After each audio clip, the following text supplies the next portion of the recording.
चलिए इधर ध्यान दीजिए बेटा। Effect of impurity and temperature on surface tension. Impurity मतलब कोई भी फॉरेन मटेरियल, ऐसा नहीं गंदगी को जो इम्प्योरिटी बोलते हैं अपन, है ना। इम्प्योरिटी मतलब होता है कोई भी फॉरेन मटेरियल। जब आप किसी एक प्योर सरफेस पे या प्योर मटेरियल में डालते हैं तो उसको हम लोग कहते हैं आपका इम्प्योरिटी। जैसे फॉर एग्जांपल पानी, दूध में जब आप पानी डालते हैं, पानी में दूध, वो सही चाह रहा था, जब दूध वाला क्या करता है, दूध में पानी डालता है। पानी हालांकि गंदी चीज़ है क्या? नहीं ना, पानी तो अच्छी चीज़ है ना, मगर फिर भी उसको हम लोग क्या कहते हैं? इम्प्योरिटी। क्योंकि जो मिल्क का प्योर फॉर्म था उससे उसने क्या करा, एक फॉरेन मटेरियल डाल दिया। तो ऐसे ही कोई इम्प्योरिटी अगर आप डालते हैं लिक्विड के अंदर, तो depending upon the type of impurity, कि जनरली दो टाइप की इम्प्योरिटीज़ होती है, विच कम्प्लीटली डिज़ोल्व हो जाती है और जो पार्शियली डिज़ोल्व होती है। तो उसके हिसाब से वहाँ पर सरफेस टेंशन में वेरिएशन आता है। चलिए एक एक करके देखते हैं। तो सबसे पहले हम लोग जो देखने वाले हैं उसमें सिर्फ और सिर्फ इफ़ेक्ट ऑफ इम्प्योरिटी देखेंगे। Effect of impurity. अमजद इसमें कौन है?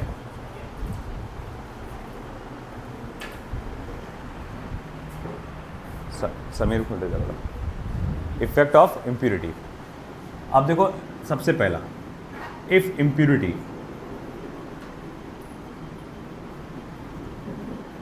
Is completely soluble,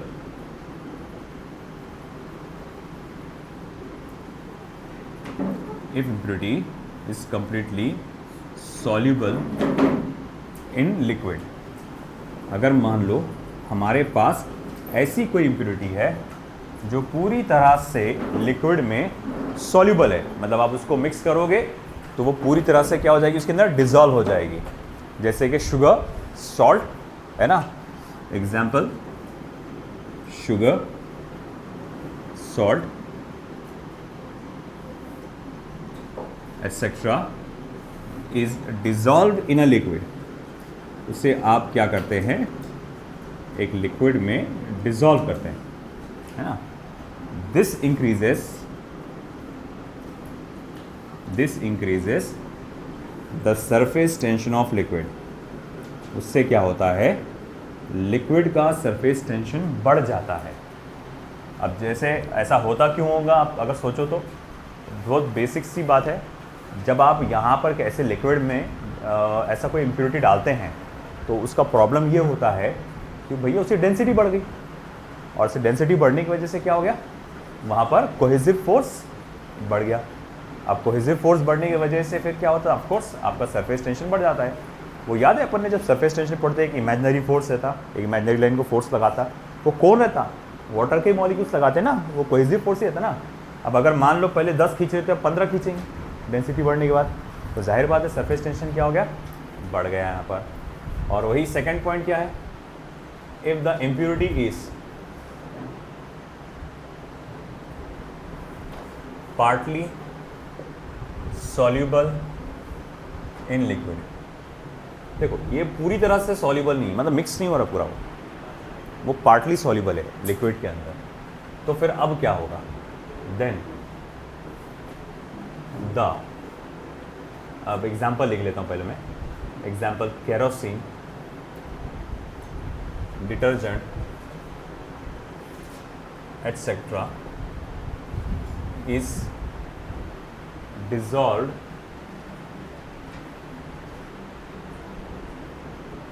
in liquid, is dissolved in liquid.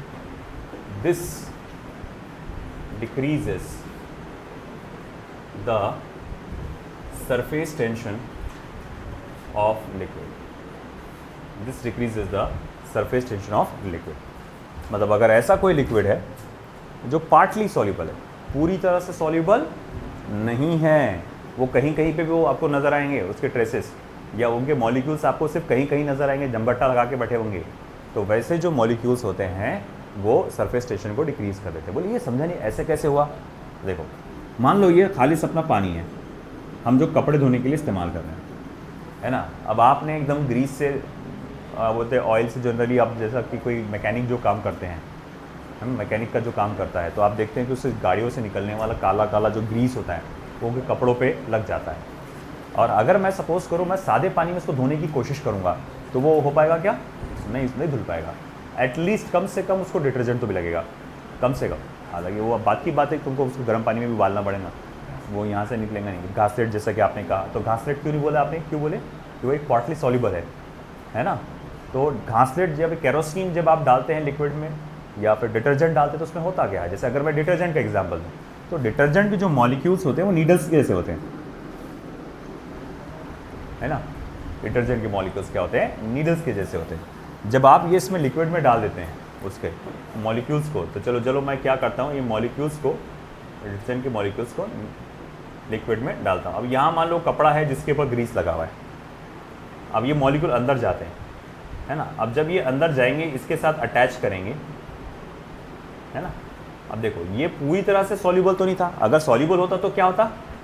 पूरे पानी में मिक्स हो जाता था वो, और डेंसिटी क्या हो जाती थी पानी की? बढ़ जाती थी। मगर ये पूरा उसमें क्या डिज़ोल्व नहीं हुआ, उसके मॉलिक्यूल सेपरेटली अपना अलग अलग वो आगे बढ़े, और क्या हुआ? ये ग्रीस के साथ इधर ऐसा अटैच हो गया, है ना। अब जैसे कि हम देखेंगे it is a part of liquid, और उसका हमेशा टेंडेंसी क्या होता है कि वो अपने सरफेस टेंशन को बढ़ाने की कोशिश करता है। कोई भी चीज़ सरफेस टेंशन बढ़ाने के लिए वो क्या करता है? अपना स्फेरिकल शेप एक्वायर करता है। बोले स्फेरिकल शेप एक्वायर करता है? जी हाँ। जैसे कोई भी चीज़ अगर है, मतलब मैं उसको अगर छोड़ दूँ, जैसा अब आपको कैसे बताऊँ, देखो जैसा मैं कहूँगा ठीक है, अब इमेजिन कर लो कि मैंने इसको ऐसा मोड़ा, है ना, ओके। और जैसे ही मैं आप उसको छोड़ दूंगा उसके हाल पर, तो क्या हो रहा? इसने आपको ऐसा खोल लिया, है ना। जैसे कि अगर मैं कहूँगा ये ऐसे है मुड़े हुए, तो और जैसे ही मैंने इसको छोड़ा तो आपने देखा कि क्या हो गया, इसने अपने आप को ओपन कर लिया। तो होता क्या बेटा, जो ये मॉलिक्यूल्स होते हैं आपके इसके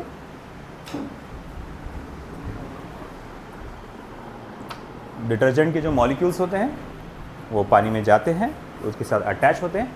अटैच होने के बाद वो अपना सरफेस एरिया बढ़ाने के लिए वो जो लाइन से थे ऐसे लगे हुए, वो अब अपने आप को ऐसा गोल स्फेरिकल शेप में बना लेते हैं। मतलब वो सब के सब ऐसा एक साथ स्फेरिकल शेप में अरेंज हो जाते हैं। मतलब अब ये मॉलिक्यूल्स जब डर्ट के साथ अटैच होगा तो भाई ये इस तरह से फ्लावर के जैसे शेप बना लेंगे।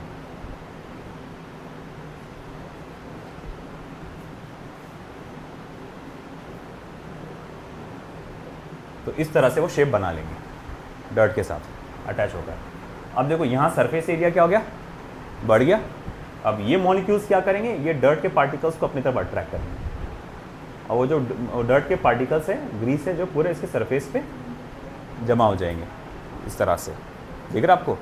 तो ये पूरा ऐसा उसके अंदर जमा हो जाता है सरफेस के साथ। ऐसे एक नहीं कई सारे मॉलिक्यूल्स हुए होंगे, आपने डाले और उसमें डाले, ऐसे और कुछ सारे देखे। यहाँ पर भी इस तरह से फॉर्मेशन हो गया फ्लावर के जैसा,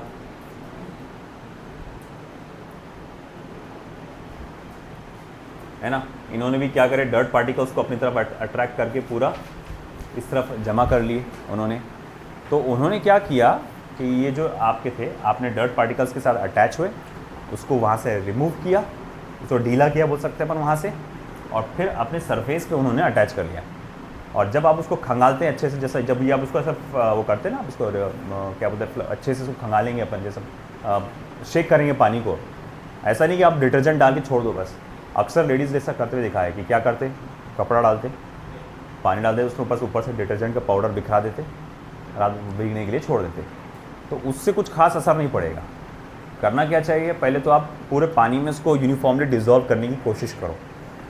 जब पूरी तरह पानी में यूनिफॉर्मली डिज़ोल्व होगा तो वो मॉलिक्यूल जगह जगह पे फैलेंगे, और जो अंदर तक मैले कपड़े हैं, वो जो उसके जब जहाँ पे भी डर्ट पॉकेट्स है, तो वो डर्ट्स के साथ अटैच होकर वो इस तरह से वो अपना एक पॉकेट बना लेंगे, है ना। फिर उसके बाद जब वो पानी को आप बहा देते हैं तो ये इसके साथ ही वो पूरा बाहर निकल जाता है। तो इस तरह से वो कपड़े यहाँ पे जनरली साफ़ होते हैं। अब आप सोच रहे हैं कि सर आपको बड़ा मालूम है वरदान, वो बड़ा मालूम है सर आपको। मैं इस मामले में खामोश रहना पसंद करूँगा। ठीक है, चलो ये देखिए हमने इफेक्ट ऑफ इम्प्योरिटी। आप सिंपल सा देखो, बोर्ड लेवल पे अपने को इतना याद रखना है कि आप डिटर्जेंट मिलाने से क्या होता है, इसका सरफेस टेंशन डिक्रीज होता है, एंड दैट्स इट। इतना हमारे लिए काफ़ी है। अब ऐसा है, हमें अगला जो देखना है वो है इफेक्ट ऑफ टेम्परेचर। ये हो गया क्या?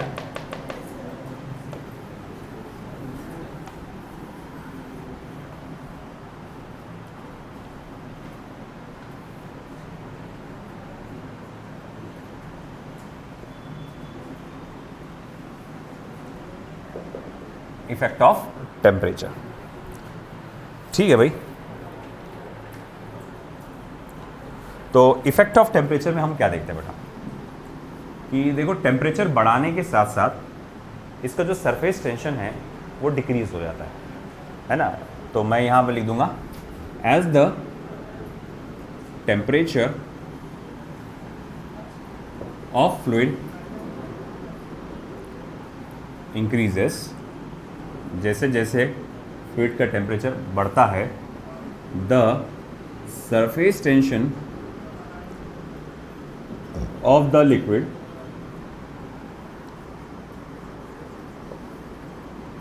डिक्रीजेस।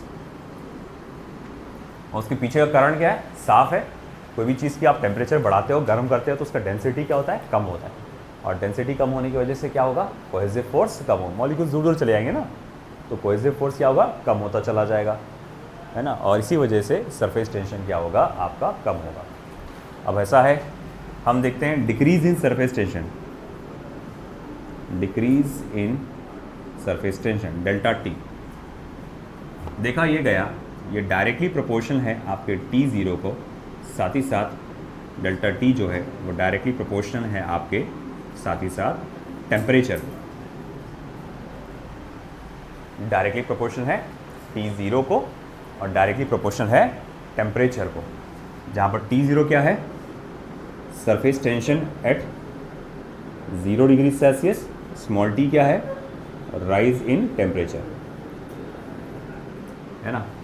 मतलब मान लो किसी फ्लूइड का सरफेस टेंशन 0 डिग्री सेल्सियस पे ज़्यादा था, किसी फ्लूइड का सरफेस टेंशन 0 डिग्री सेल्सियस पे ज़्यादा। जैसे एग्जांपल के तौर पे मेरे पास दो फ्लूइड है, फ्लूइड 1 एंड फ्लूइड 2। इसका surface tension eight 0 degree Celsius, just एक नंबर ले लेते हैं अपनी मर्जी से, 10 न्यूटन पर मीटर, और इसका कितना है? 12 न्यूटन पर मीटर। ओके, अब एक काम करो, आप 10 डिग्री सेल्सियस टेम्परेचर बढ़ा दो। कितना? 10 डिग्री सेल्सियस टेम्परेचर बढ़ा दो। अब नया वाला सरफेस टेंशन कितना है? तो बोले 15 न्यूटन पर मीटर। अब नया वाला सरफेस टेंशन कितना है? 20 न्यूटन पर मीटर। ठीक है ना। अब ज़रा एक बात बता मुझे, डेल्टा टी कितना आया है? यहाँ कितने का बदलाव आया? सॉरी, टेम्परेचर बढ़ा दिए ना आपने, कम होगा, sorry my mistake. 7 Newton per metre कर देता हूँ मैं इसको, और इसको कर देता हूँ 6 Newton per metre, my mistake. हाँ, अब आप बताइए फ़र्क किस में ज़्यादा आया? इसमें कितने का फ़र्क आ गया? 3 का फ़र्क आया। पहले 10 था, अब कितना हो गया? 7 हो गया ना अदिबा। तो कितने का फ़र्क आया? 3 न्यूटन पर मीटर का फ़र्क आ गया। पहले 0 डिग्री सेल्सियस पे कितना था? 10 था। आपने मान लो टेम्परेचर कितने से बढ़ा है? 10 डिग्री सेल्सियस से बढ़ा दिए टेम्परेचर। कितने से बढ़ा है? 10 डिग्री सेल्सियस से टेम्परेचर बढ़ा दिए। तो आपने क्या नोटिस किया? इसमें सरफेस टेंशन कम हो गया। कितने से कम हुआ? 3 न्यूटन पर मीटर से कम हुआ। Got that? फिर मैं कहूँगा इसमें कितने से कम हुआ? तो बोले भैया इसमें जो चेंज हुआ सरफेस टेंशन का वो 6 न्यूटन पर मीटर से हुआ। अरे भैया ये भेदभाव क्यों? हमने तो भैया सेम अमाउंट ऑफ लिक्विड लिए थे, है ना, बस उनके टाइप्स अलग अलग थे, मगर इसमें बदलाव 3 का आया, इसमें बदलाव 6 का आया। तो बोले भैया क्या ये पहले से माज में आया हुआ था? बोले क्यों? बोले भैया इसका पहले से सरफेस टेंशन ज़्यादा था, एट 0 डिग्री सेल्सियस इसका सरफेस टेंशन ज़्यादा था, दैट्स वाई इसका जो डिक्रीज़ हुआ वो भी क्या हुआ? ज़्यादा हुआ। आई बात समझ में? और इसका जो सरफेस टेंशन है इसके मुकाबले कैसा था? कम था, इसीलिए इसमें जो फ़र्क पड़ा वो कम फ़र्क पड़ा, है ना। तो एक बात तो क्या देखे हमने कि जिसका T0 की वैल्यू ज़्यादा, जिसका T0 का वैल्यू ज़्यादा, तो सेम टेम्परेचर बढ़ाने के लिए, सेम टेम्परेचर बढ़ाने के लिए सरफेस टेंशन पे उतना ज़्यादा फ़र्क पड़ता है। ये बात समझ में आई क्या? उस मटेरियल का जिस मटेरियल का सरफेस टेंशन 0 डिग्री सेल्सियस पे ज़्यादा होगा उसमें ज़्यादा फ़र्क पड़ेगा सरफेस टेंशन का, उसमें ज़्यादा गिरावट आएगी इसकी वैल्यूज़ की। ये बात समझ में आ रही कि बेटा आपको? समझा ना? नहीं समझा फिर से बता देता। सिंपल सी बात थी, मेरे पास 2 फ्लूइड थे, फ्लूइड 1 फ्लूइड 2, है ना। मैंने बोला भैया 0 डिग्री सेल्सियस पे कितना है? इसका कितना है? बताओ भैया 0 डिग्री सेल्सियस पर सरफेस टेंशन किसका ज़्यादा है, 1 का कि 2 का? अरे बोलो ना भाई, नंबर तो समझ में आते हैं ना, ये 10 और 12 कि वो भी नहीं समझ में आते तो बोलो ना, बी वोकल। किस फ्लूइड का सरफेस टेंशन ज़्यादा है 0 डिग्री सेल्सियस पे? फ्लूइड 2 का। आया ना, ये समझ में आया? अच्छा, तुमने टेम्परेचर बढ़ाया, कितने से बढ़ाया? 10 डिग्री सेल्सियस। मान लो ये 1 लीटर का फ्लूइड था, ये भी 1 लीटर का फ्लूइड था, है ना, बस अलग अलग था। अब आपने टेम्परेचर बढ़ाया 10 डिग्री सेल्सियस, सिर्फ इसका बढ़ाया या दोनों का बढ़ाया? दोनों का बढ़ाया। सरफेस टेंशन क्या होगा? कम होगा, कम होगा ना सरफेस टेंशन। तो चलो कम हो गया, 10 से कहाँ पर आ गए आप? 7 पे आ गए। ये 12 से कहाँ पर आ गया? 6 पे आ गए। कितने की गिरावट हासिल हुई? यहाँ कितने की गिरावट हासिल हुई, है ना? तो अरे भाई यहाँ तो गिरावट ज़्यादा है, यहाँ गिरावट कम है। क्यों? क्योंकि इसका सरफेस टेंशन 0 डिग्री सेल्सियस पे ज़्यादा था और इसका सरफेस टेंशन 0 डिग्री सेल्सियस पे कम था, है ना। अगर मैं देखता हूँ कि कोई मटेरियल है जिसका surface tension 9 Newton per metre था, 9 न्यूटन पर मीटर था, मैं 10 डिग्री सेल्सियस टेम्परेचर फिर से बढ़ाता हूँ, हो सकता है उसका सरफेस टेंशन बाद में 8 न्यूटन पर मीटर आएगा। फ़र्क कितने का आया? 1 न्यूटन पर मीटर, है ना। अरे बोले 10 डिग्री सेल्सियस बढ़ाने के बाद सिर्फ एक का ही फ़र्क आया, ऐसा क्यों? क्योंकि इसका सरफेस टेंशन 0 डिग्री सेल्सियस पे देखो कैसा है, कम है। जितना कम उतना उसके अंदर कम चेंजेस आएंगे, है ना। दूसरी बात, एक और बात है, आप जितना ज़्यादा टेम्परेचर बढ़ाओगे, जितना ज़्यादा टेम्परेचर बढ़ाओगे उतना ज़्यादा सरफेस टेंशन क्या होगा? कम होता चला जाएगा, है ना। आप जितना पानी को उबालोगे उससे मॉलिक्यूल्स दूर दूर होते चले जाएंगे, मॉलिक्यूल्स दूर दूर होते जाएंगे। जैसे मैं तुम्हारे को क्या करूँगा, तुम्हारे में आग डालूंगा, खौलाऊंगा, है ना, गर्ल्स में जल्दी हो जाता काम ये, है ना। वो तुम्हारे बारे में ऐसा बोल के गया, बोल के गई, सॉरी, है ना। तो भाई तेरे को मालूम उसने ऐसा बोली, जैसा मान लो ये चारों साथ में बैठ रहे उधर, है ना, मैंने बोला तो तुम इतना बैठते उसके साथ, अजीबा तो तुम्हारे बारे में ये बोल रही थी, है ना। तो बस फिर, है ना, अब वो जल्दी भरोसा कर लेंगे उस चीज़ को, हाँ भाई ऐसा कैसा, हाँ मैंने सुनी थी, ऐसा बड़बड़ करती रहती वो मेरे पीछे, है ना। तो ये चालू रहेगा, फिर बोलेगा ना, फिर मैं अरिशा को जाके बोलूँगा कि भाई नहीं, अरिशा के बारे में अदीबा को बोलूँगा, अरे भाई वो तो ऐसा सब हो रही थी, है ना। तो फिर वो और जल्दी खोल जाएंगे। तो ये है कि अब मैं क्या कर रहा हूँ, जितनी आग लगाते जाऊँगा उतना क्या होगा, बीच में सेपरेशन होता चला जाएगा। तो उतना जितना टेम्परेचर बढ़ाओगे मॉलिक्यूल्स उतना दूर दूर होते जाएंगे, कोहेसिव फोर्स क्या होगा उतना कम होता चला जाएगा और आपका सरफेस टेंशन भी कम होता चला जाएगा। तो ये बातों को मैंने यहाँ पर बताया था। अब यही बात को क्यों ना एक साथ बोली जाए, क्यों अलग अलग बोल रहे हो भैया, एक साथ बोलो इस बात को। तो चलो ठीक है, एक साथ बोल देते हैं कि भाई ठीक है, एक साथ क्या बोलेंगे इसको कि delta T is directly proportional to T0 into T, यानी T minus T0 is directly proportional to T0 into T. T minus T0 is equals to alpha T0 into T. अब देखो भैया, यहाँ बड़ा कन्फ्यूजन होता है अक्सर लोगों को, ये क्या है, ये प्रोपोर्शनैलिटी की साइन है ना, ये अल्फ़ा है, ग्रीक अल्फ़ाबेट अल्फ़ा है, देखने में दोनों बहुत एक जैसे नज़र आते हैं, है ना, मगर ये फ़र्क है, समझ लो, ये ग्रीक अल्फ़ाबेट अल्फ़ा है, ठीक है भाई। तो फिर मैं क्या करूँगा, T equals to T0 plus alpha T0 into T, T0 को निकालो कॉमन, 1 प्लस अल्फ़ा टी।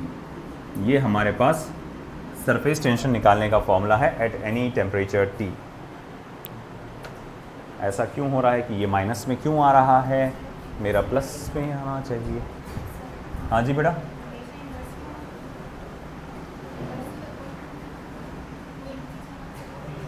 कौन सा, किसका?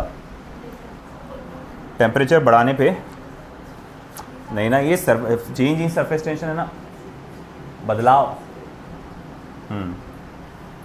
माइनस डेल्टा टी आना चाहिए, रुको उसमें, हाँ, क्योंकि कम हो रहा है ना वो, तो माइनस डेल्टा टी, हाँ ऐसा रखना पड़ेगा उसको, माइनस डेल्टा टी, क्योंकि चेंजेस नेगेटिव है ना वो, तो माइनस डेल्टा टी। ये समझा माइनस क्यों डाला मैंने, क्योंकि वैल्यू कम हो रही है।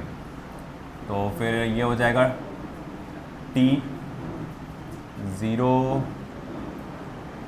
या T minus T0 is equals to alpha T0 into T. फिर माइनस साइन को उधर दे दूँ तो मैं T minus T0 minus alpha T0 into T, ये T0 को उधर ट्रांसफ़र करो फिर, हाँ T0 minus alpha T0 into T. T equals to T zero common 1 minus alpha into T. हाँ भाई अब आया वो, माइनस साइन आना चाहिए था वहाँ पे, क्योंकि चेंजेस कैसे है, नेगेटिव चेंज है ना, वैल्यू कम हो रही है उसकी। तो ये हमारे पास फॉर्मूला आता है, in order to calculate the surface tension at any given temperature, T equals to T zero 1 minus alpha T. ठीक है, अब टी ज़ीरो को अंदर मल्टीप्लाई करो, T zero minus alpha T zero into small T, और capital T is equals to minus alpha T zero into small T plus T zero. अब मैं कहूँगा कंपेयर करो इसको y equals to minus M X plus C के साथ, इसको compare करो y is equals to minus M X plus C. अब जो शुरू से है, जिन्होंने मेरे ग्राफ का लेक्चर अटेंड किया है ना, और जिन्होंने अटेंड नहीं किया है, यूट्यूब पे हमारा एक चैनल है तो वहाँ हम ग्राफ का लेक्चर अटेंड कर सकते हैं। तो भाई ऐसा है कि आपको मालूम हो, याद होगा y is equals to M X का ग्राफ कैसा बनता, ऐसा, फिर y is equals to M X plus C का ग्राफ कैसा बनता, ऐसा, y is equals to minus M X plus C का ग्राफ कैसा बनता, ऐसा, है ना। तो भाई वही बात को ध्यान में रखते हुए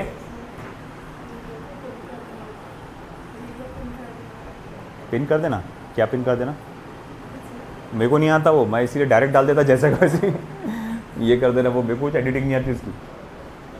तो y is equals to minus M X plus C, तो उसके जैसा ग्राफ है, तो मैं बोलूँगा देखो भाई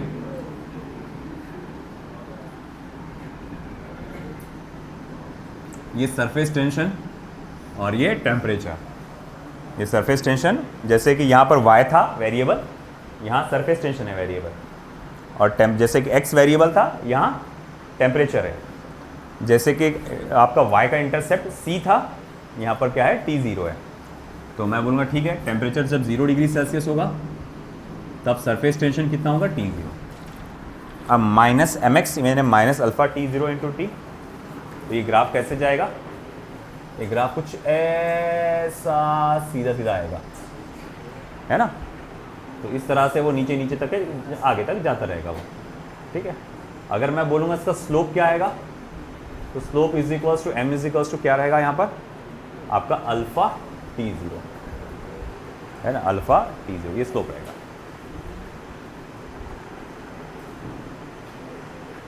ठीक है, देख लो, एक ग्राफ आ सकता है आपको,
चलिए हो गया।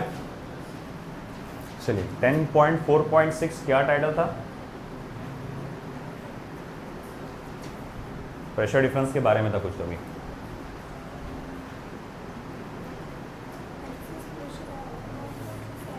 हाँ, excess pressure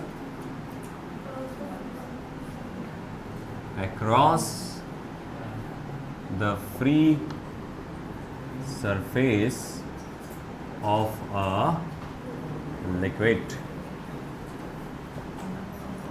Excess pressure across the free surface of a liquid.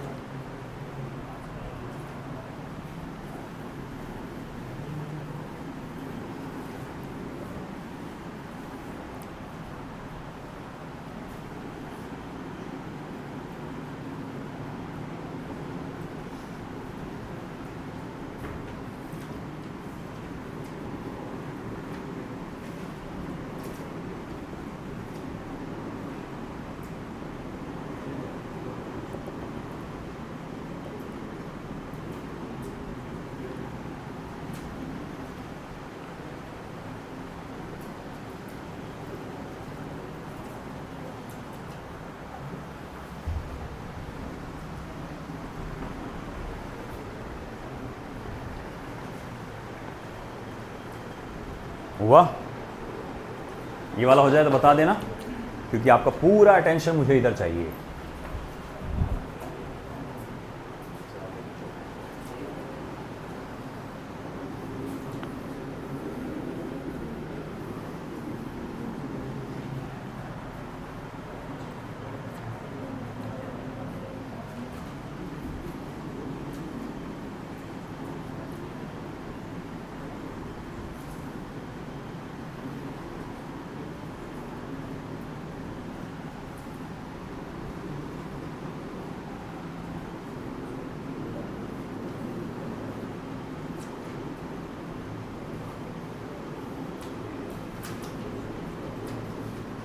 वैसे नोट्स में तो सारी चीज़ें बहुत डिटेल में दी गई है, तो पर शॉर्ट शॉर्ट में लिखेंगे इसको।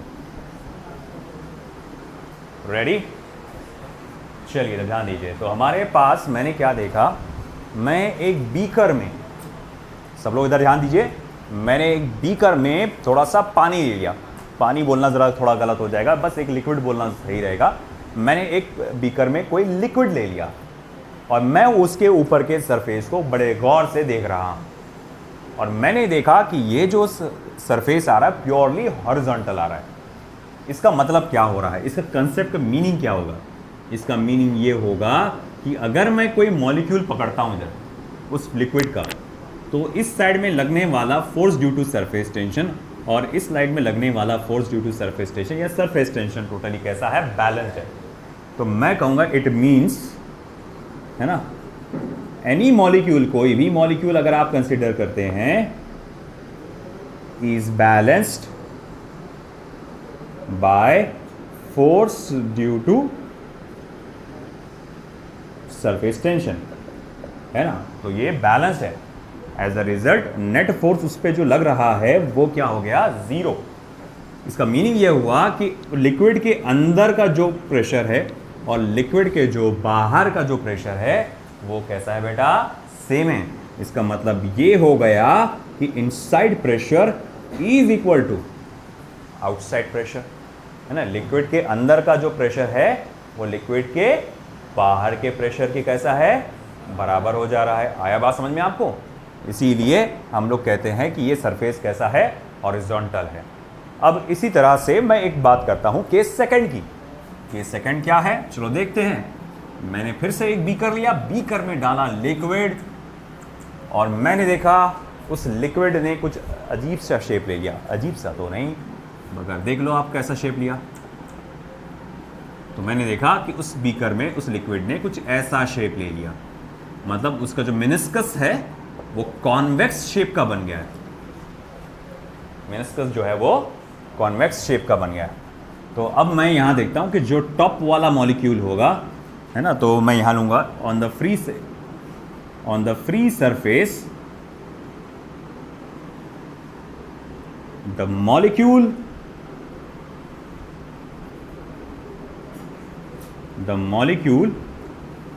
on the top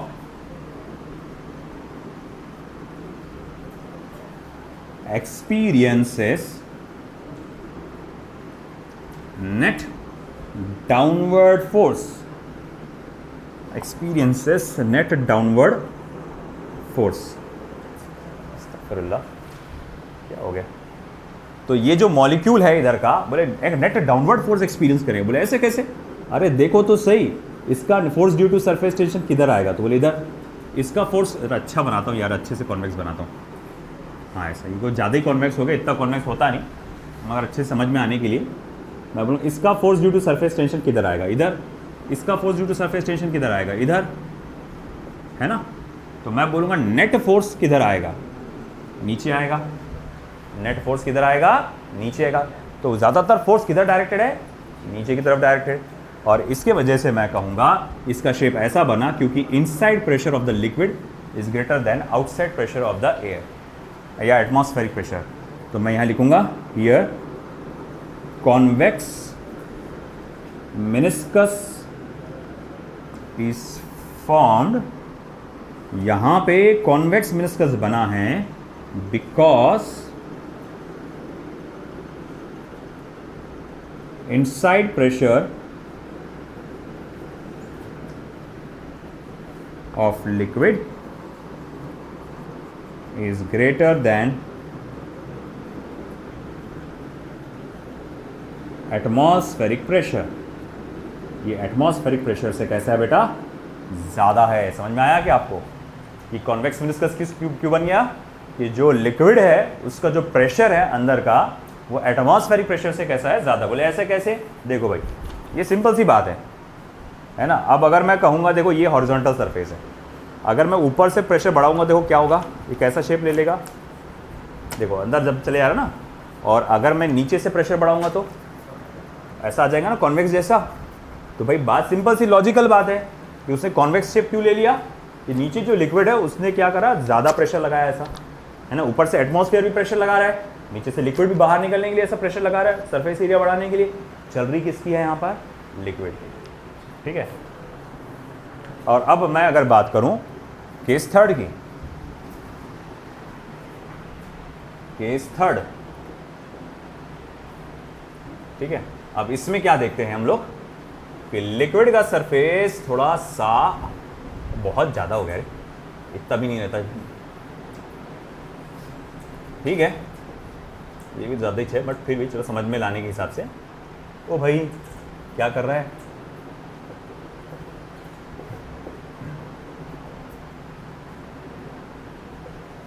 हाँ, तो लिक्विड का सरफेस अब आपको जो है ये जो मेनिस्कस है वो कॉनकेव नज़र आ रहा है ना। तो मैं यहाँ देख सकता हूँ on the free surface, on the free surface the molecule on the top experiences net upwards force। Molecule जो है टॉप पे वो नेट एक्सपीरियंस, टॉप नहीं sorry, molecule at the bottom, जैसे ये जो बॉटम में सबसे नेट अपवर्ड्स फोर्स लग रहा है। बोले ऐसे कैसे, देखो इसको force due to surface tension ऐसा लगेगा, इसको force due to surface tension ऐसा लगेगा। तो नेट फोर्स जो है आपको कहाँ लग रहा है, ऊपर के तरफ लग रहा है। तो मैं बोलूँगा here concave meniscus is formed. तो यहाँ पे कॉनकेव मेनिस्कस फॉर्म होता है बिकॉज inside pressure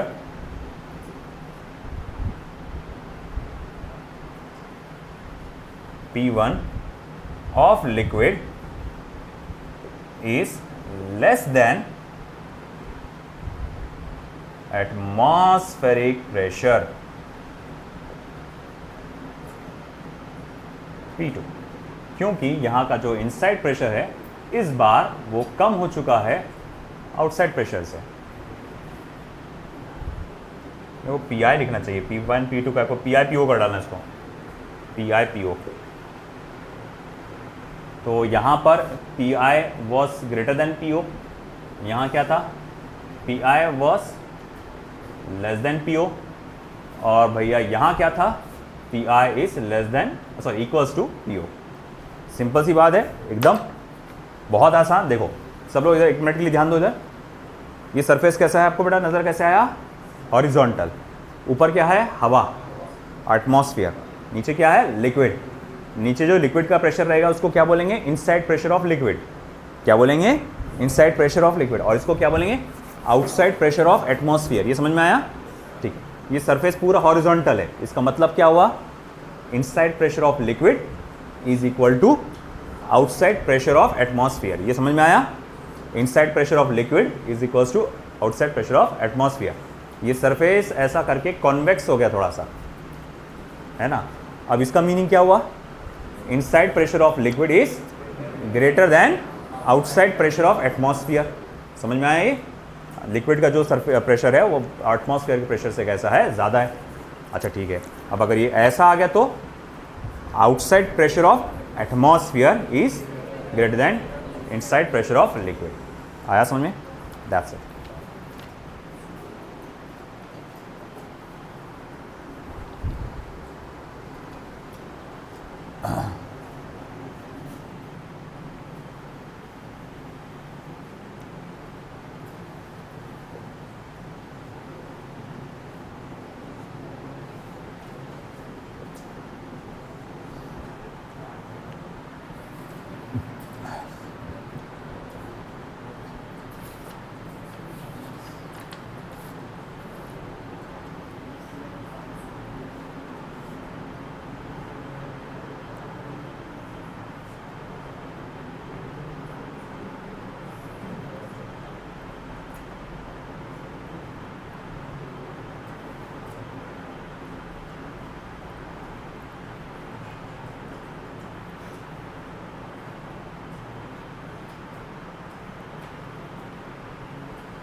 ये हो गया केस 1।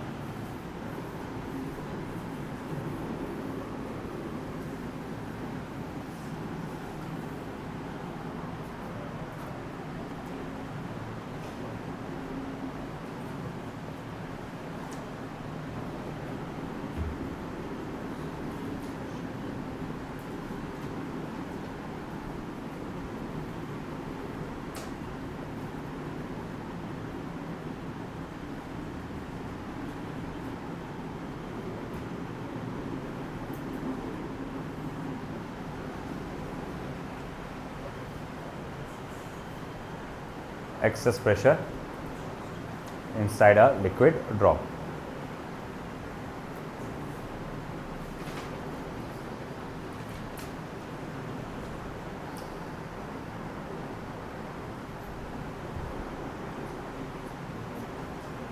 ये बहुत इंपॉर्टेंट है, एकदम बेसिक, बहुत आसान सा क्वेश्चन आते हैं इसके ऊपर, और बहुत अच्छे से इसको करना। मैं इसकी इक्वेशन जो है मतलब डायरेक्ट लिख के दे रहा हूँ, नोट्स में से उसको डिटेल में कर लेना।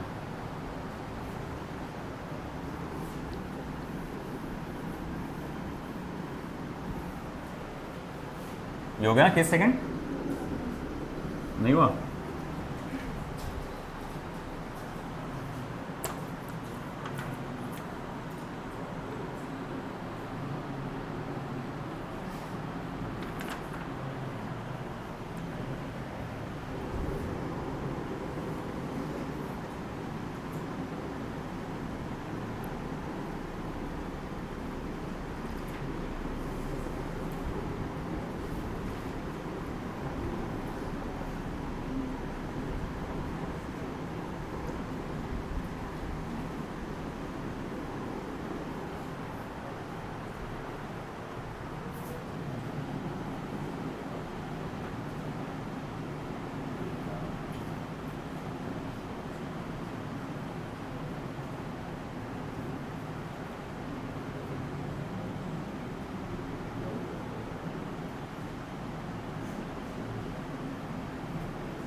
वाह, जल्दी करो बेटा।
चलो अब इमेजिन करो, अगेन किसी फ्लूइड में या किसी लिक्विड में आपने फिंगर डाला है और उसको वैसा बाहर निकाला है, और उसमें एक छोटा सा पानी का ड्रॉप फॉर्मेशन हुआ है ना। मगर जब शुरू में पानी का ड्रॉप फॉर्मेशन होता है तो वो मामला वहीं नहीं रुकता है, वो थोड़ा सा वो अपना सरफेस एरिया क्या करेगा, बढ़ाएगा, फिर उसके बाद वो ग्रेविटी के असर से नीचे गिर जाता है। तो मैं कहूँगा कि ठीक है, मान लो ये शुरू में ड्रॉप आर बढ़ा था, आर था बना हुआ। अब ऐसा है कि अपने अंदर जो प्रेशर है फ्लूइड का वो ज़्यादा होता है ना। हालांकि आपके जो फिंगर में पूरा पानी लगा था उससे पूरा का पूरा ड्रॉप बन चुका है, मतलब आपके फिंगर में से और कोई ऐसा पानी ऐसे निथरता हुआ बोलते हैं ना अपन, वो स्लाइड होता हुआ नहीं आएगा, अब हो गया कि ड्रॉप फॉर्मेशन हो गया, और आपको क्या लगा कि अब इस ड्रॉप का जो रेडियस है अब वही रेडियस रहेगा। मगर मैंने क्या देखा, पानी का फ्लो चाह रहा कि मेरे फिंगर के पास से नहीं आ रहा, उस ड्रॉप को कहीं से पानी मिल रहा, क्या नहीं मिल रहा। उसने फिर भी अपना क्या किया, उसने अपना सरफेस एरिया बढ़ाया, थोड़ा सा सरफेस एरिया बढ़ाया, यानी थोड़ा सा उसने अपना रेडियस बढ़ाया, फिर मेरे फिंगर से डिटैच होकर नीचे गिरा। अब उसी प्रोसेस को देखो, ड्रॉप का फॉर्मेशन हो चुका था, ड्रॉप का फॉर्मेशन हो चुका था, पूरा मेरे फिंगर में पानी जो लगा हुआ था पूरा का पूरा उसने ड्रॉप बना चुका था, उसका रेडियस कितना हो चुका था, r। मगर उसके बावजूद उसने क्या किया, उसका सरफेस एरिया और बढ़ाया, फिर उसने डिटैच हुआ मेरे फिंगर से। अब सरफेस एरिया बढ़ाया तो उसमें एक दिमाग में ये आती बात, शायद से और पानी आया होगा, कहीं से मिक्स हुआ होगा, उसलिए वो ड्रॉप बड़ा हो गया, है ना। मगर मैंने बोला नहीं, पानी तो कहीं से नहीं आया। तो बोले बड़ा कैसे हुआ, तो बोले सिंपल सी बात है, वो अंदर का जो प्रेशर है ना वो ज़्यादा था, तो उसने पानी को क्या कर दिया, फैला दिया ऐसा, तो इसी वजह से उसका रेडियस क्या हो गया, पहले से ज़्यादा हो गया। ये समझ में आया कंसेप्ट आपको। तो अब भाई हमने कहा कि अच्छा ठीक है, अंदर का प्रेशर कितना था, PI, बाहर का प्रेशर कितना है, मतलब PI म्हणजे काय है, और PO म्हणजे काय है, आउटसाइड प्रेशर, है ना। तो inside pressure PI, outside pressure PO, और radius of the liquid drop कितना है आपका, स्मॉल r है। अच्छा, प्रेशर डिफरेंस की वजह से कितना रेडियस बढ़ गया, डेल्टा r। अच्छा ठीक है, चलो मान लिया। अब मैं कहूँगा मेरा इनिशियल सरफेस एरिया कितना आएगा, वो आप कहेंगे अरे वो तो बहुत आसान है, 4πr² आएगा। अच्छा ठीक है, जब आपका रेडियस बढ़ चुका, बोले कितना हो चुका रेडियस, तो बोले डेल्टा r हो चुका, r प्लस डेल्टा r हो चुका है। तो बोले ठीक है, अब नया वाला सरफेस एरिया क्या आएगा, तो 4πr प्लस डेल्टा r का whole square, 4πr plus delta r का होल स्क्वायर।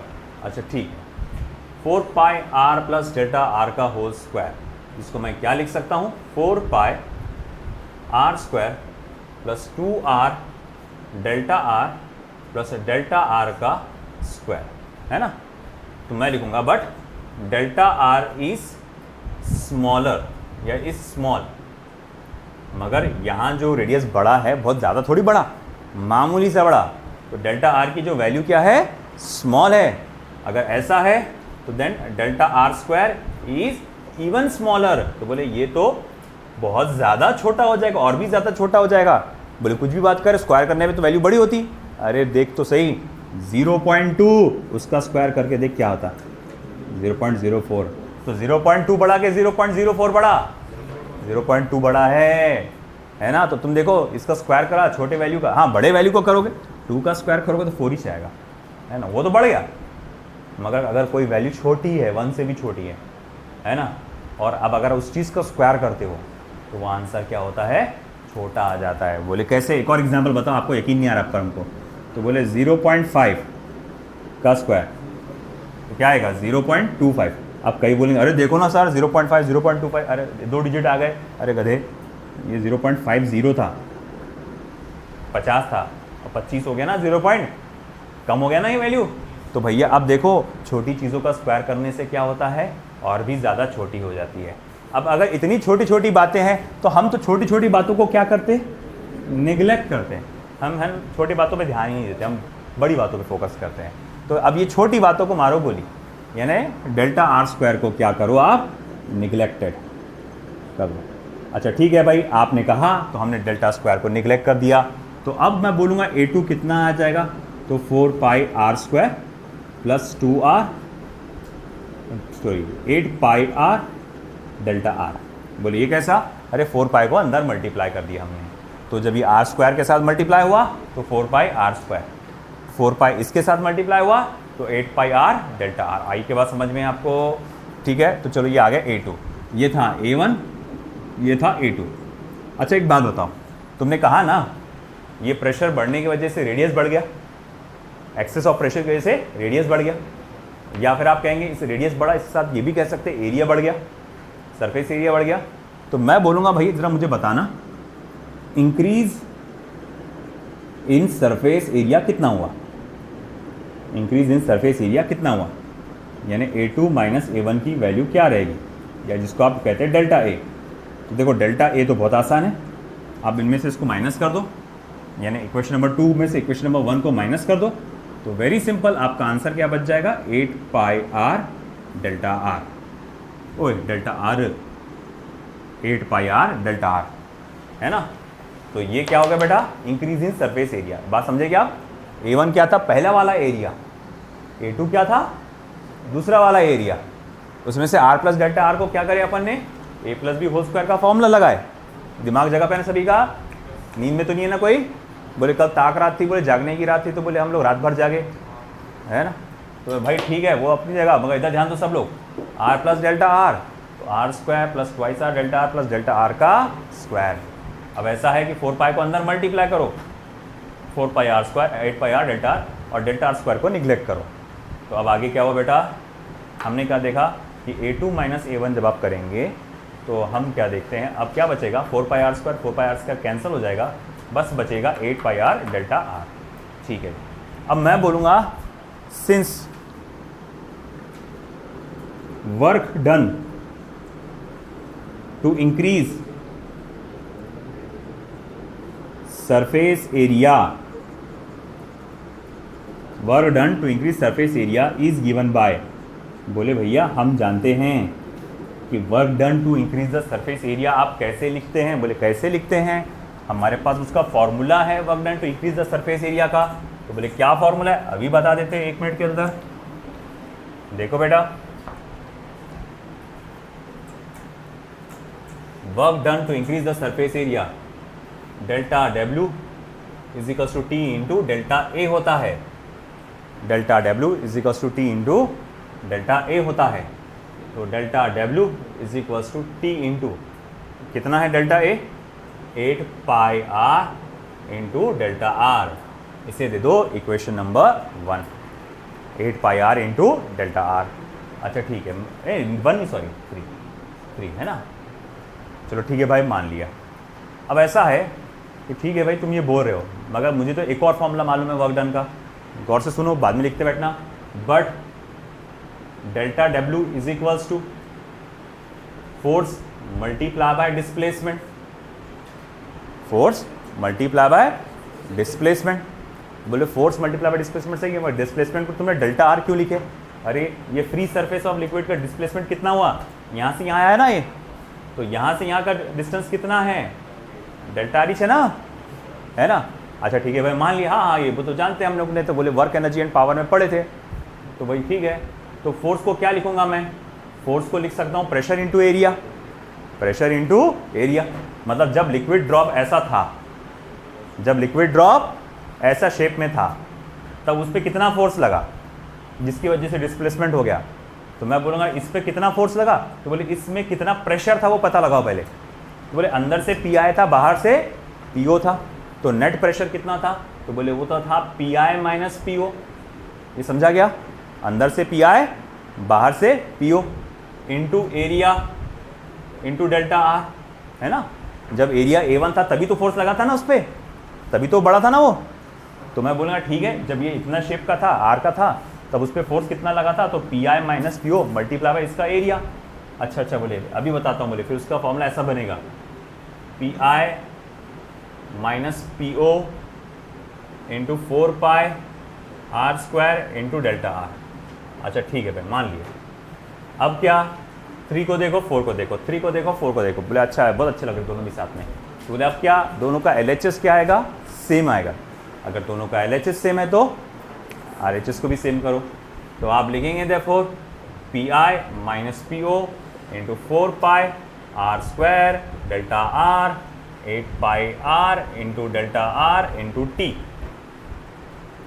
ठीक है, अब देखो क्या क्या कैंसिल हो सकते हैं, डेल्टा आर गया लिख गया, पाई गया लिख गया, 4 1 जा 4 2 जा, एक आर गया, एक आर गया, तो मैं लिखूंगा अच्छा ठीक है भाई, तो P I minus P O is equals to, यहाँ क्या बच गया, तो बोले सिर्फ ट्वाइस टी बच गया, और यहाँ क्या बचा आर, जिसको आपने इधर ला लिया। तो ये जो आपको सामने फॉर्मूला नज़र आ रहा है, ये है वो formula, difference in pressure inside and outside the liquid drop, difference in pressure inside and outside the liquid drop का है। ये आया समझ में आपको, है ना। P I minus P O twice T upon R, for air bubble 2 minute 1 minute ध्यान दे दो बस, फिर लिखते बैठो आप, फिर आपको रोकूंगा नहीं मैं। फॉर एयर बबल कोई कौन बताएगा फॉर्मूला क्या आएगा एयर बबल के लिए? एयर बबल के लिए फॉर्मूला क्या रहेगा? 4T/R। बोले ऐसे कैसे 4T/R? अरे very simple, surface area double हो जाएगा ना, है ना, हर जगह। तो यहाँ पर 8 पाई, यहाँ पर तो 16 पाई हो जाएगा, है ना। तो ये तो कुछ नहीं, ये तो कैलकुलेट होकर ये बनेगा, है ना, क्योंकि यहाँ 4 की जगह देखो, यहाँ पर तो कहाँ गया था वो, हाँ, ये तो बनेगा 8 पाई R डेल्टा R की जगह 16 आ जाएगा। और जब यहाँ आप लगाएंगे तो ये आएगा 8 पाई R डेल्टा R, और फिर ये रहेगा, ठीक है, जान दो मेरे को, इसमें अटक रहा मैं भी। एक याद रखो directly, difference in pressure for air bubble 4T/R रहेगा।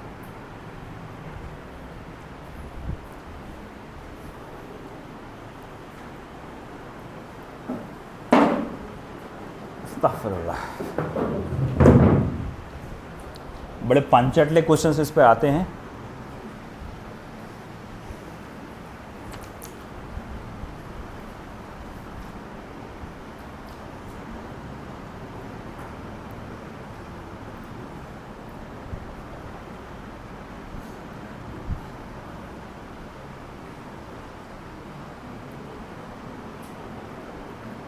ये डेरिवेशन बोर्ड में आ सकता है आपको, बोर्ड के हिसाब से बहुत इंपॉर्टेंट डेरिवेशन है।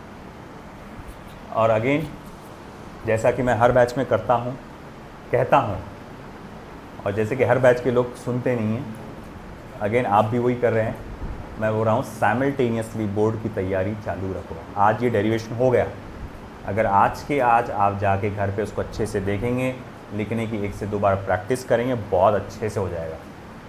वहीं अगर आप आज से 6-7 महीने के बाद जब बोर्ड एग्ज़ाम हलक में आया होगा और तब आप ये कोशिश करोगे, आई गारंटी यू आप पैनिक कर जाओगे, आपको जमेगा नहीं। लेकिन अभी कर लो, जो करना है अभी कर लो, है ना। तो मेरी इस एडवाइजरी को लो, अगर फॉलो करोगे तो क्या बोलते हैं, सब चंगासी, नहीं तो सब पंगासी। आज जाते से करना। और हाँ, एक उसमें करेक्शन कर लेना नोट्स में, मैंने कहीं कहीं DA लिख दिया, जैसा डेल्टा A है ना यहाँ पे, तो अगर आप DA का इस्तेमाल करें तो डेल्टा R नहीं DR लिखना पड़ेगा, समझ रहे हैं। अगर डेल्टा R इस्तेमाल करें तो डेल्टा A लिखना पड़ेगा।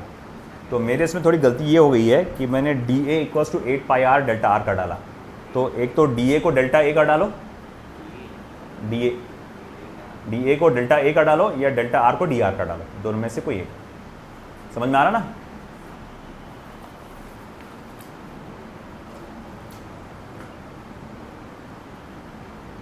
DA DW और सब कुछ।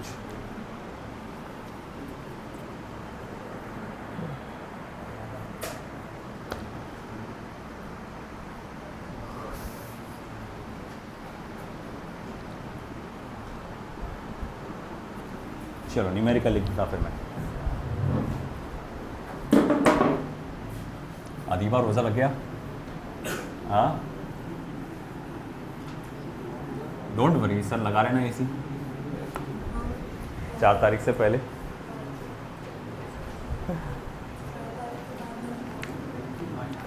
लग रहा ना, बस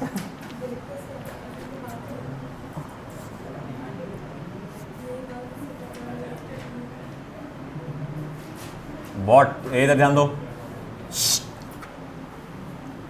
what should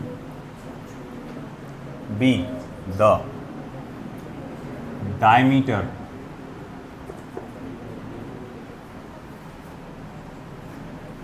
of water drop so that excess pressure inside it is 80 Newton per meter square. Surface tension of water equals to 7.27 into 10⁻⁻² Newton per meter. अब जब मुझे ब्लू वाली दे दे रहे मार्कर,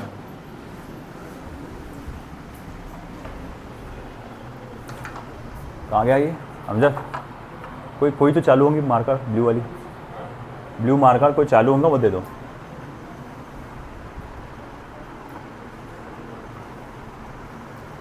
और सर को बोल के मंगा दो।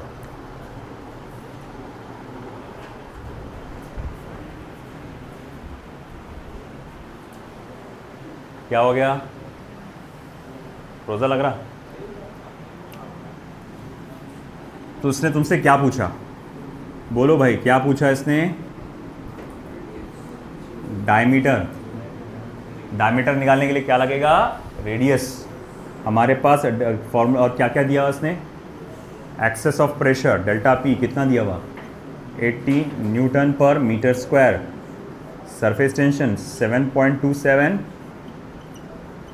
Into 10⁻⁻²। Delta P is equals to क्या होता? Twice T upon R, isn't it? तो मैं यहाँ लिख सकता, देखो R is equals to twice T upon delta P.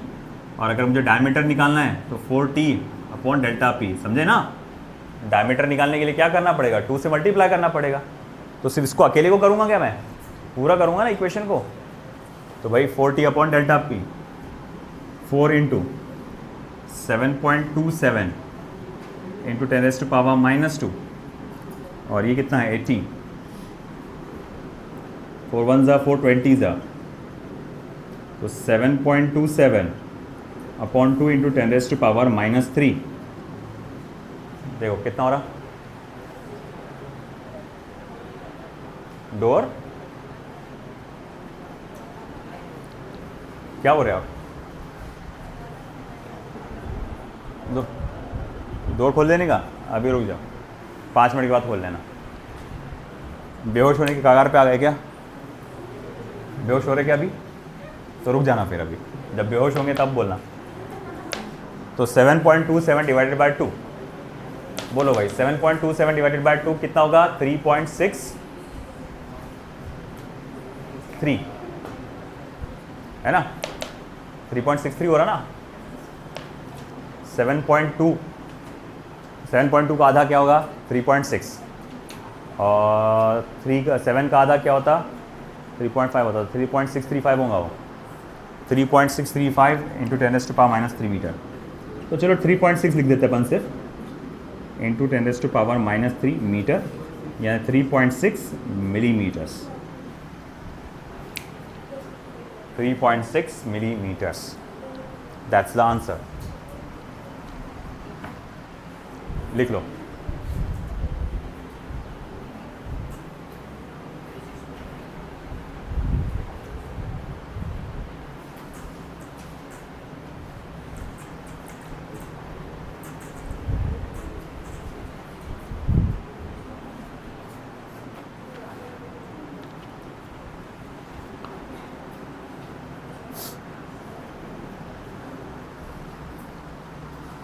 चलिए नेक्स्ट।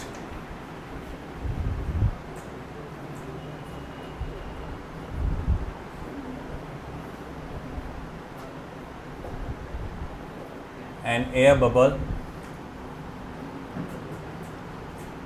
of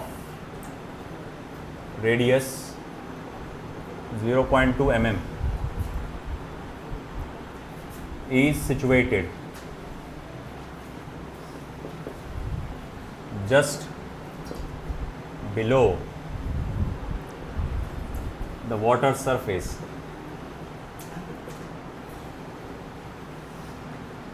हाँ, तो हमने क्या करना? Calculate the gauge pressure.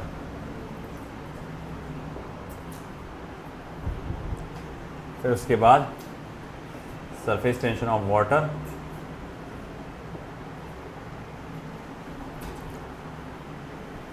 is equals to 7.27 minus 2 Newton per meter.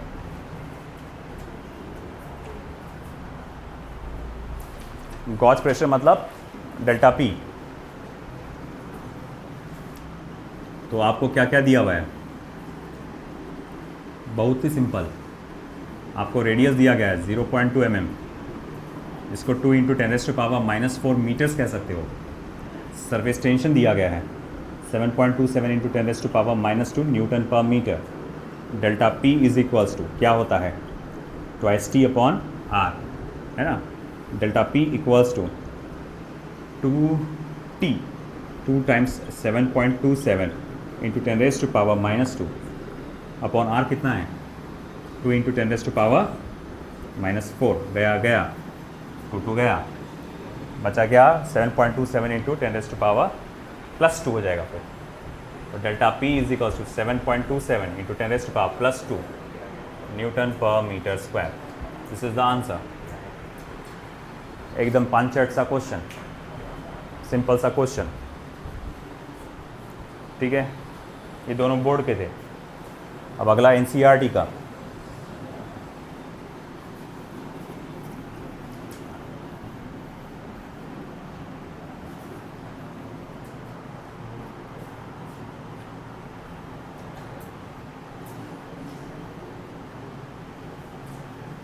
What is the pressure inside the drop of mercury of radius 3.0 mm at room temperature?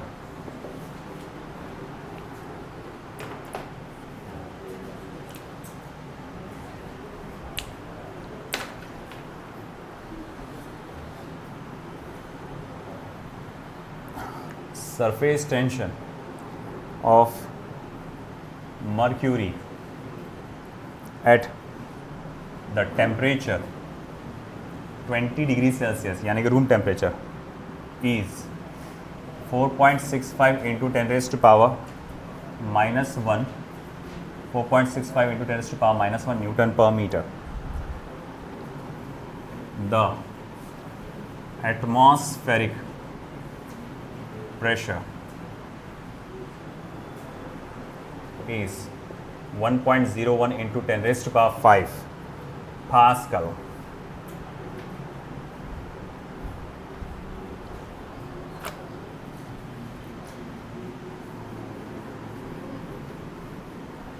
अब outside atmospheric pressure मतलब क्या होगा, outside pressure होगा वो, और क्या होगा,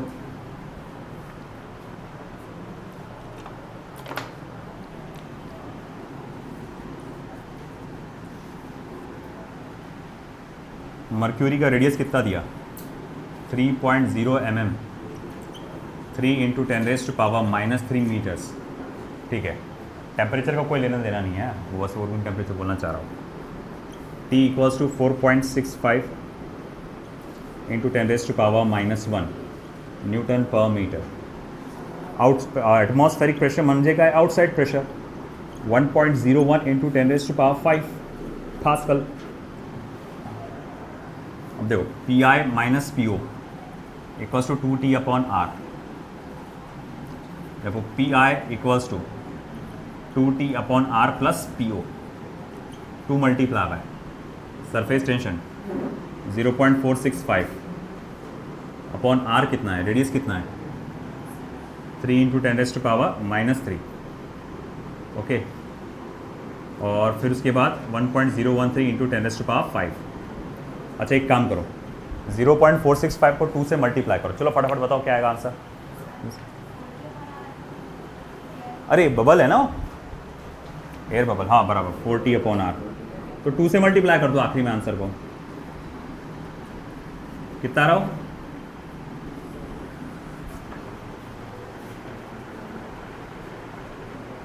2 7 जा 14 का 4 कैरी 1, 2 4 जा 4, 2 2 जा 4 5, 14.54 इंटू 10⁻² पास्कल। हाँ ये बबल है कि वो है, ड्रॉप है, हाँ चलो 2 मल्टीप्लाई बाय 0.465, 2 5 जा 10 का 0 कैरी 1, 2 6 जा 12, 13 का 3 कैरी 1, 2 4 जा 8, 0.930 divided by 3 into 10⁻+3 plus 1.013 into 10⁻⁵। चलो करो डिवाइड, 0.310 इंटू 10⁻³ प्लस 1.013 इंटू 10⁵ ठीक है। इसको मैं क्या लिख सकता हूँ, 0.00310 इंटू 10⁵ प्लस 1.013 इंटू 10⁵ समझा। 0.0031 मैंने क्या करा, उसका पावर सेम करने की कोशिश किया।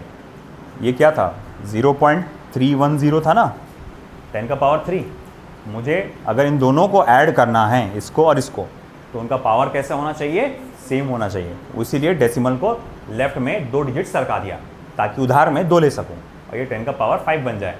हाँ चलो ले लिए, 10⁵ बन गया। अब अच्छा है दोनों भी एक जैसे हो गए, है ना, इसका भी 10⁵, इसका भी 10⁵। अब इन दोनों को ऐड कर सकते हैं।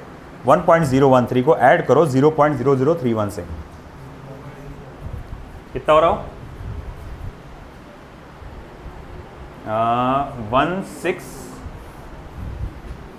1.013 0.0031 1.0161 हो जाएगा फिर। तो इनसाइड प्रेशर हो जाएगा 1.016 1/10⁵, है ना। और अगर किसी ने आपसे पूछ लिया एक्सेस ऑफ प्रेशर कितना है, तो वो तो यहीं आ गया 0.310 इंटू 10⁻³। चौथा नंबर वाला आपके लिए होमवर्क, मैं कल पक्के में होमवर्क चेक करूँगा। वो 4th नंबर का जो है NCERT का जो क्वेश्चन है, पेज नंबर 22 में, ठीक है।